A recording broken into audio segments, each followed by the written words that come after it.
தேடி வந்த லட்சுமி. மகாருத்ரம் என்ற காட்டில் தேவகர்ப்ப மகரிஷி ஆசிரமம் இருந்தது. அங்குள்ள தோட்டத்தில் துளசி, மந்தாரை, மல்லிகை செடிகள் இருந்தன. சில பசுக்களையும் பராமரித்து வந்தார். மங்களகரமான சூழல் நிலவியதால் மகாலட்சுமியின் பார்வை அங்கு விழுந்தது.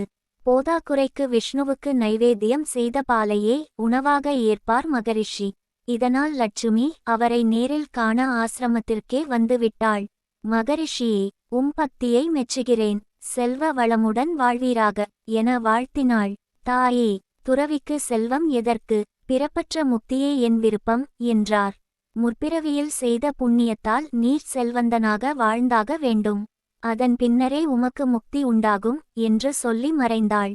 லட்சுமியின் எண்ணத்தை முறியடிக்க வேண்டும் என தீர்மானித்த மகரிஷி ஆசிரமத்தை விட்டு கிளம்பினார்.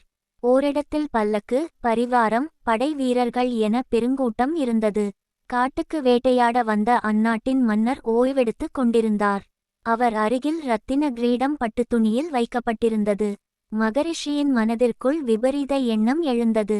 கிரீடத்தை காலால் உதைத்தால் மன்னரின் கோபத்திற்கு ஆளாகலாம். அதற்கு தண்டனையாக தன்னை கொல்ல மன்னர் உத்தரவிடுவார். அதன் மூலம் லட்சுமியின் ஆசை நிறைவேறாமல் போய்விடும் என எண்ணினார். இதை அறிந்த லட்சுமி அஷ்டநாகத்தில் ஒன்றான அனந்தனை அங்கு அனுப்ப கிரீடத்திற்குள் ஒளிந்து கொண்டான்.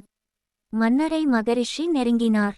கிரீடத்தை காலால் உதைத்தார். வீரர்கள் மகரிஷியை பிடிக்க விரைந்தனர். ஆனால் கிரீடத்திற்குள் இருந்த பாம்பு வெளிப்பட்டு புதருக்குள் மறைந்தது.